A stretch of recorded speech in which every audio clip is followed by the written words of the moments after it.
Mi papá gruñó. Si te fueras mañana, esta casa seguiría igual.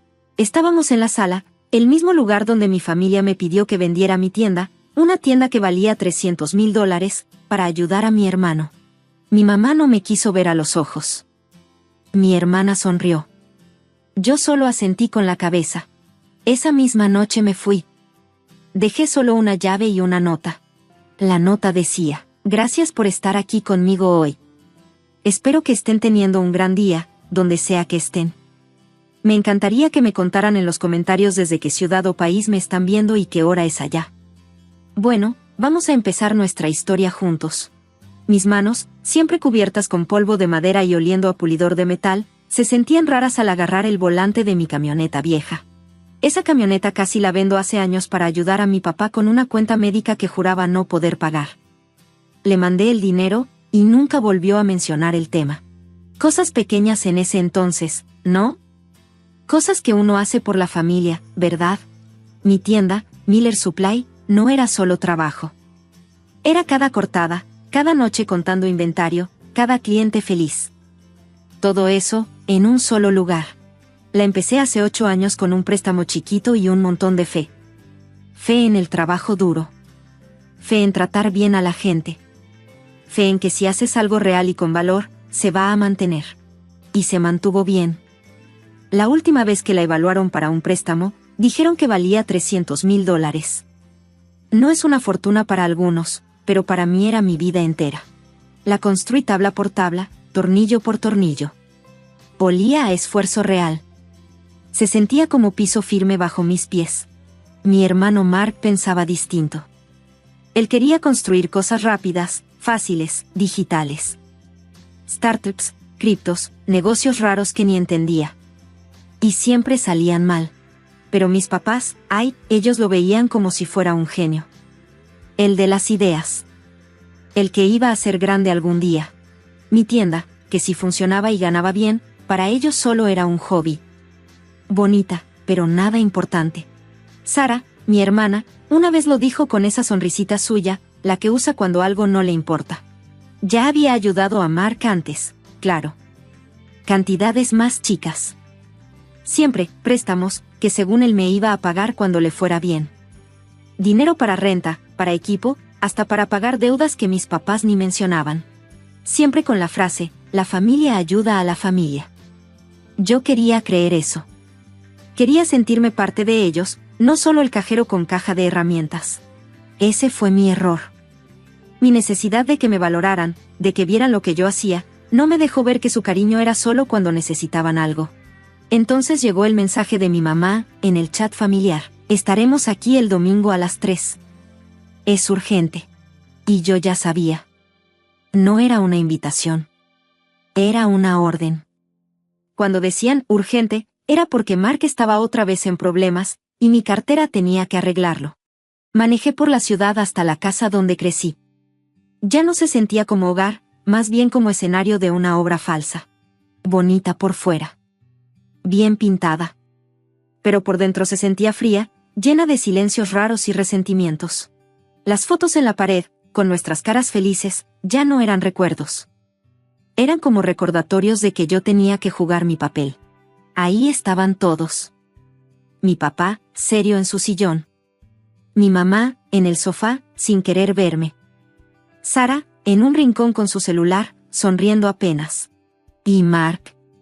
Claro que no estaba. Él nunca está cuando hay que dar la cara. La charla fue corta, incómoda. Luego mi papá habló. La startup de Mark necesita dinero. Bastante más del que tenemos. Mi mamá se tronó las manos. Sara sonrió más. ¿Cuánto?, pregunté con voz tensa. Ya me imaginaba la respuesta. $250,000, dijo mi papá como si me pidiera prestado para un café. Me quedé sin aire. Papá, no tengo ese dinero guardado. Mi mamá, sin verme, dijo bajito. Tu tienda. Podrías venderla. Vale más que eso. Hasta te sobraría. Los miré, sin creer lo que oía. ¿Vender Miller Supply? ¿Mi tienda? ¿De verdad? La construí desde cero. Me da para vivir. Funciona. Es estable. Sara se metió. Es solo una ferretería, Daniel. Mark está a punto de hacer algo grande. De verdad. Tú podrías empezar otra. Esto es por la familia. Sentí como me latía el corazón con fuerza. ¿Familia? ¿Eso es la familia para ustedes? ¿Que destruya todo lo que he hecho con mis manos para rescatar otro fracaso de Mark? Ya les había ayudado. Pagué la hipoteca, la renta, cuentas de emergencia. Nunca me dieron ni las gracias. Mi papá hizo un gesto con la mano, como si no importara. Eso era diferente. Cosas pequeñas. Esto sí es importante. Es el futuro de Mark. ¿Y el mío? ¿Y yo qué? Pregunté levantando la voz. ¿Y todo lo que he sacrificado? Y que yo siempre he sido el que responde cuando se necesita ayuda, mientras él... Papá golpeó el brazo de su sillón. Ya basta. No estamos aquí para hablar del pasado de Mark. Se trata de que la familia ayude a la familia. Tu tienda no es nada comparada con el potencial que él tiene. Ya es hora de que hagas lo que te toca. Su cara estaba roja, se le marcaban las venas del cuello. Sus ojos, que normalmente solo eran duros, ahora estaban llenos de desprecio. Se inclinó hacia mí y su voz se volvió un gruñido bajito, frío, que me cortó el alma. Si mañana desapareces, esta casa no se cae. Esas palabras me pegaron como si me hubieran dado un golpe en el pecho. Me faltaba el aire. Sentí como si el piso se moviera debajo de mí. Mi propio papá me decía, sin dudar, que yo no importaba. Que todo lo que había hecho no valía nada. Que para ellos yo era como si no existiera. Y ya no se trataba del dinero. Se trataba de una vida entera siendo invisible, ignorado, sin que me valoraran, de entender, por fin, cuál era mi lugar en su mundo, ninguno. Pero ese dolor no duró mucho. Se transformó en una rabia tan fuerte que después solo quedó una calma helada. Todo se sintió claro, como si ya no hubiera nada más que pensar. Si mañana desapareces, esta casa no se cae. Ok, desapareceré. Pero no de la forma en la que ellos querían. No les iba a dar el gusto. Los miré, a mi papá, que acababa de romperme con sus palabras, a mi mamá, que no podía ni verme, a mi hermana, que ya no sonreía. No vi amor, solo vi que esperaban que dijera que sí, y se enojaban porque no lo hacía. Está bien, dije tranquilo, sin estar de acuerdo, solo aceptando lo que acababa de entender. Me levanté despacio, nadie dijo nada, no grité, no supliqué, ni discutí, solo me di la vuelta y me salí del cuarto, de la casa, y de esa vida en la que había tratado de encajar por años. Esa misma noche empaqué una maleta con lo necesario. Escaneé mis papeles importantes, licencias, cuentas del banco, seguros, guardé todo en la nube, cambié mis contraseñas y puse alertas de seguridad. No estaba huyendo, me estaba retirando con cabeza. Dejé la llave de mi depa debajo del tapete de la entrada, y en la cocina de su casa, mientras todos dormían, dejé algo más, una copia de la llave de su propia casa. No les dejé una carta larga, solo una nota que decía, la tienda no está en venta, no es de ustedes. A la mañana siguiente, mientras me tomaba mi primer café en un motel barato a 80 kilómetros, mi celular empezó a sonar. El silencio del cuarto solo se rompía con el zumbido del teléfono sobre la mesita. Primero fue el número de mi mamá, luego el de papá, luego Sara. No contesté, solo dejé que sonara. Una hora después empezaron los mensajes de voz. Al principio fingían estar preocupados. Daniel, ¿estás bien? ¿Dónde estás? Estamos muy angustiados. Pero eso duró poco. Después vino el enojo. Esto no es un juego. Contesta el teléfono, Daniel. Y luego, la culpa. ¿Cómo pudiste hacernos esto? Tu mamá está hecha pedazos. Estás destruyendo a esta familia. Ya no les importaba si yo estaba bien. Les molestaba que ya no me pudieran usar. Esa copia de la llave los debió haber puesto furiosos. Les mostró que no fue una rabieta, fue una decisión, y que yo aún tenía el control sobre mi vida y mis cosas. El motel era feo, sí, el aire olía a aromatizante barato, pero se sentía ligero, libre. No tenía que andar cuidando lo que decían ni esperando el siguiente favor que me iban a pedir. Ya no iba a ser el que trataba de brillar bajo su sol. Ese lugar, aunque simple y sin lujos, me dio algo que no tenía allá, paz. Sabía que ellos no se iban a rendir, que iban a seguir intentando con culpa, chantajes, lo que fuera, pero mi mente ya estaba clara. No quería demostrarles nada, solo iba a proteger lo que es mío, y marcar un límite que nadie más pudiera cruzar. Mi primera llamada fue a una abogada que me recomendó alguien del negocio, la licenciada Ramírez. Su oficina era chiquita, pero se notaba que sabía lo que hacía. Sentarme frente a ella y contarle todo lo que pasó el domingo se sintió irreal. Decirlo en voz alta: si mañana desapareces, esta casa no se cae, hizo que sonara todavía más cruel. Pero la licenciada Ramírez me escuchó con calma. Su cara mostraba preocupación profesional, no juicio. Las palabras de tu papá, aunque duras, no son ilegales, dijo con voz tranquila. Pero si están tratando de presionarte para que vendas tu negocio, o si hacen algo para meterse en él, eso sí podría tener consecuencias. Tu negocio está a tu nombre, ¿cierto? Sí, yo lo puse. Lo armé sola hace 2 años. Perfecto. Entonces tenemos que prepararnos, por si intentan congelar tus cuentas, quitarte el negocio o hasta demandarte. Empezamos a juntar todo: registros bancarios, papeles del negocio y, lo más importante, cualquier prueba de que en algún momento los ayudé a ellos o a mi hermano. Mensajes de texto, correos, transferencias, todo. Trabajar con la licenciada Ramírez fue como encontrar tierra firme en medio de una tormenta. Me hizo ver que lo que ellos hacían no era normal, ni sano. No romantizó lo de «es que es tu familia». Habló con hechos y leyes. Me confirmó que el negocio es mío, el dinero es mío, y lo que ellos exigían no tenía ningún respaldo legal. Mientras tanto, sus intentos de buscarme se volvieron más intensos. Al principio eran mensajes preocupados, luego amenazas. Más te vale regresar, Daniel, o te vas a arrepentir. Sara se fue a las redes sociales, empezó a publicar cosas pasivo-agresivas, que hablaban de la traición y las heridas familiares, sin decir mi nombre pero claramente refiriéndose a mí. Amigos en común empezaron a escribirme con torpeza: «Oye Daniel, ¿todo bien?». Vi lo que publicó Sara, sonó fuerte. Manejar eso requería paciencia. Respondía poco, sin meterme en su drama ni dar explicaciones. No iba a justificarme. Pasé horas en el cuarto del motel revisando años de correos, estados de cuenta y mensajes. Todo empezaba a encajar. No era solo ayuda ocasional, era un patrón claro. Yo cubría gastos constantes. Había transferencias disfrazadas de regalos o préstamos. Ese dinero era parte de cómo mis papás y Mark podían mantener un estilo de vida que no se podían pagar solos.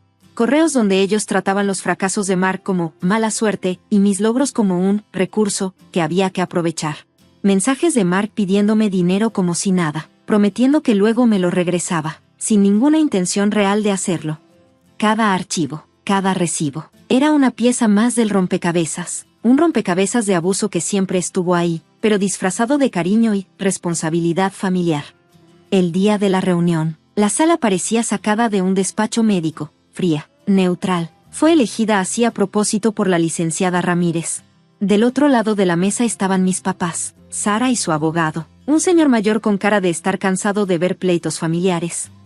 Entraron con su máscara de siempre, se veían preocupados, bien vestidos, sonrisas forzadas que no les llegaban a los ojos. «Daniel», dijo mi mamá, con la voz algo temblorosa, como si se lo hubiera aprendido, «nos da gusto que hayas aceptado vernos». Yo no respondí a su actuación, solo le hice un gesto al abogado y me concentré en la licenciada Ramírez, sentada a mi lado.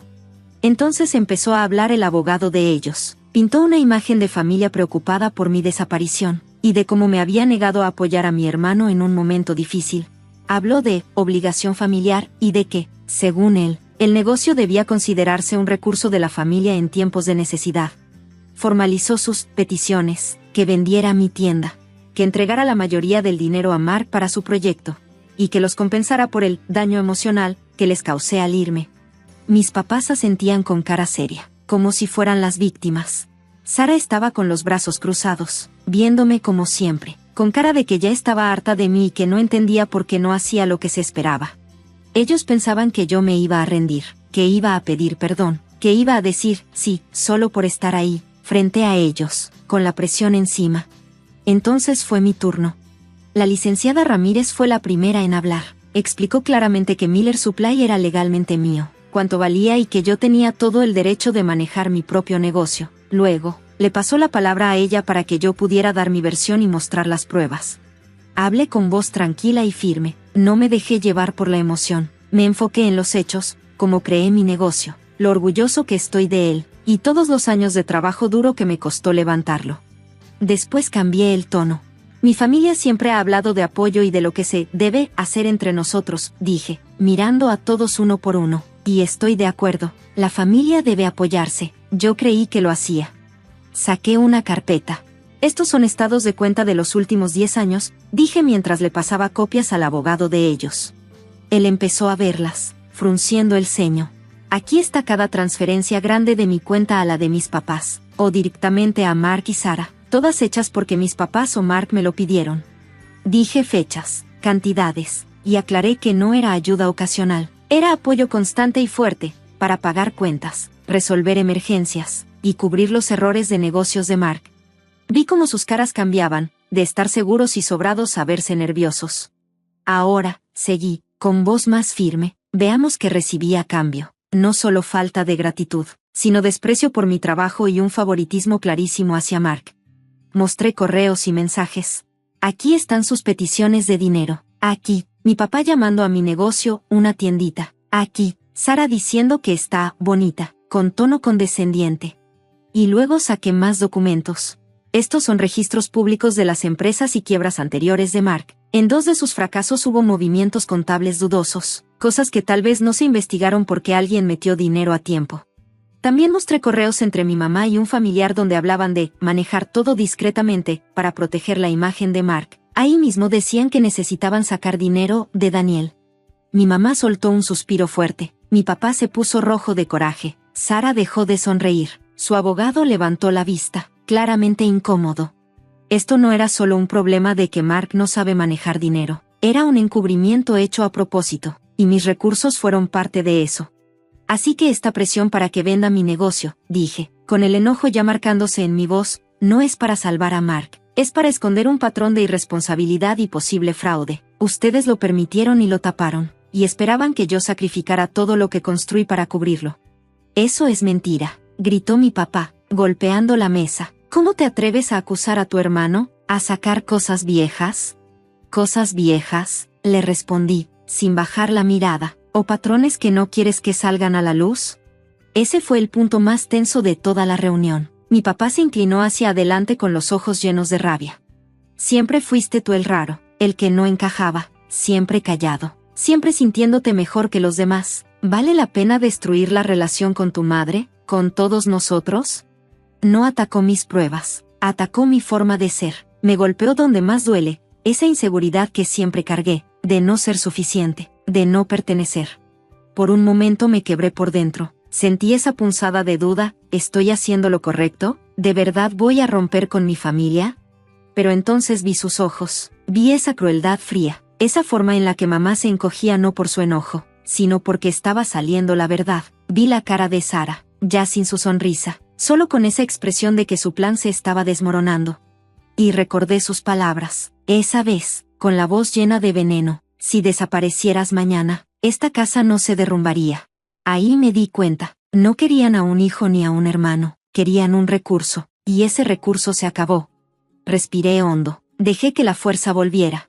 ¿Quieren hablar de destruir relaciones? Eso lo hicieron ustedes mucho antes de todo esto, lo hicieron cada vez que minimizaron mi esfuerzo, cada vez que pusieron a Mark por encima de mí, cada vez que tomaron mi dinero y actuaron como si no valiera nada. Dijiste que esta casa no se derrumbaría sin mí, dije con voz clara, tal vez no físicamente, pero financieramente sí, porque la construyeron sobre mi espalda. Saqué la última carpeta. Esto no son solo estados de cuenta, es una línea del tiempo financiera que armé. Compara mis transferencias con sus pagos de impuestos de la casa y los movimientos del negocio de Mark. Todo coincide. Mi ayuda siempre llegó justo cuando ustedes o Mark tenían problemas. Hice una pausa y miré a mi papá. Siempre dijiste que esta casa valía como $800,000, pero lo que nunca contaste, dije, levantando un papel, es que hace 5 años pediste una segunda hipoteca fuerte en ese momento, una que necesitaba un aval porque los ingresos de mi papá no alcanzaban para que se la dieran. ¿Y quién fue ese avalista? Pues alguien que tenía una pequeña empresa rentable. Usaron el valor de mi negocio para que les aprobaran el préstamo. Los ojos de mi papá se abrieron de par en par. Su abogado, ahora sí, se veía realmente sorprendido. Empezó a revisar los papeles con cara seria. ¿Ese avalista fui yo?, dije, rompiendo el silencio que se había hecho en la sala. Me convenciste de firmar como aval, papá. Me dijiste que solo era un trámite, que así te daban una mejor tasa para hacer unas remodelaciones. Nunca mencionaste que era una segunda hipoteca. Nunca dijiste que ibas a usar el valor de mi negocio como respaldo. No solo querías mi dinero o quedarte con mi empresa. En secreto, ligaste mi futuro financiero con tus problemas y con las malas decisiones de Mark, sin decirme todo, sin pedirme permiso de verdad. Planeaban usarme como su red de seguridad.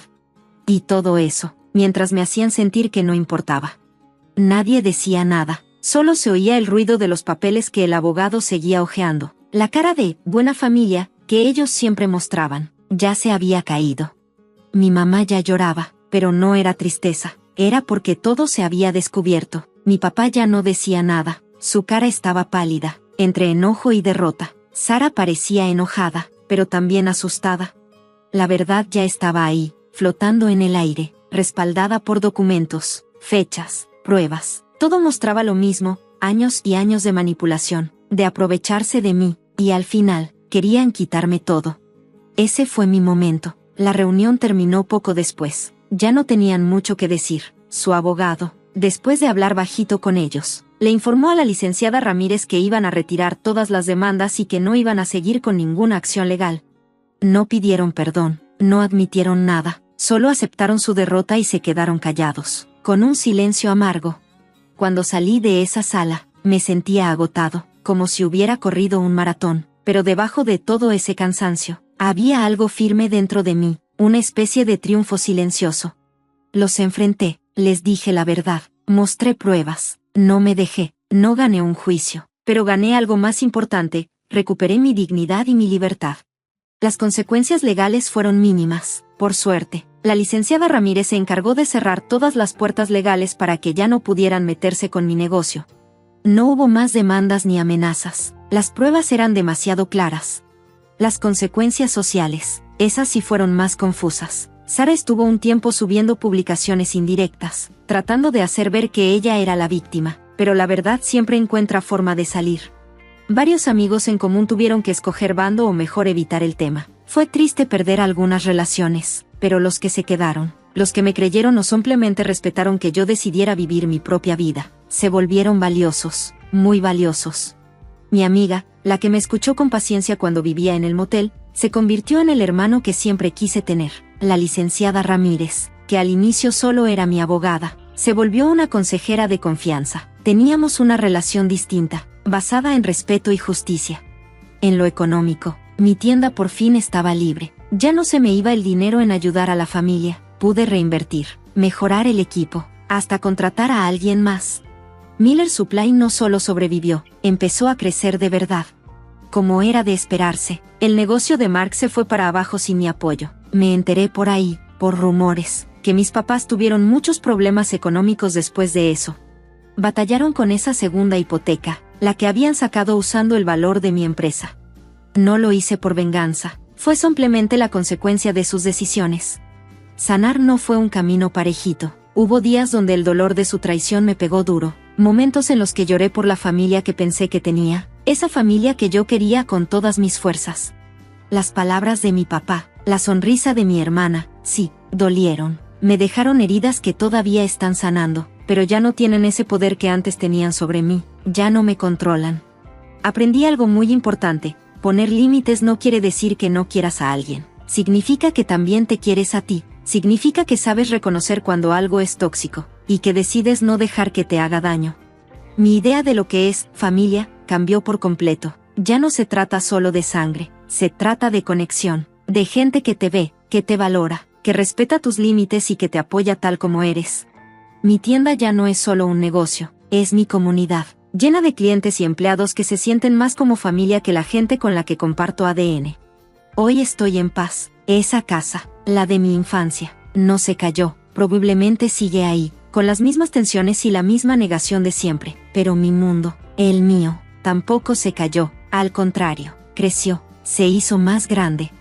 Le puse base nueva a mi vida, una base hecha con respeto por mí mismo, con integridad y con esa fuerza tranquila que da el saber pararte firme, aunque estés solo.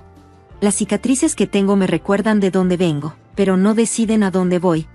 Yo construí mi propia estabilidad, poco a poco. ladrillo por ladrillo, clavo por clavo, y eso, nadie me lo puede quitar. ¿Alguna vez has tenido que ponerle un alto a alguien que querías? ¿Tú cómo encontraste tu paz después de que alguien te traicionó?